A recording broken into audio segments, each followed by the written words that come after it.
கல்யாணம் பண்ணிக்கிட்டா. சொந்தக்காரியாச்சேன்னு நானும் நம்பிட்டேன். இவளுக்கு நீ தான் ஆள் நினைப்பா.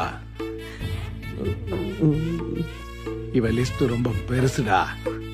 திருச்சியில இது மாதிரிதான் ஒரு சின்ன பையன் கூட தியேட்டர்ல அசிங்கமா மாட்டினான். செருப்பால் அடிச்சு வீட்டை விட்டு வெளில போன நாயேன்னு வேட்டி விட்டேன். கையில காலில் விழுந்து சத்தியமா இது மாதிரி பண்ண மாட்டேங்க, ஒழுக்கமா இருப்பேங்கன்னு கதர்னா.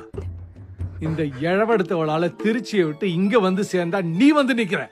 யாரா நீ? கடப்பையனா? College student sir. இவ்வளவு எப்படா தெரியும்?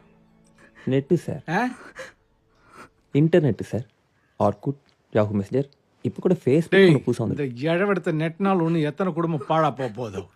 நான் அவனை வர சொல்லல. அவனை திருட்டுத்தனமா செவரேறி குதிச்சு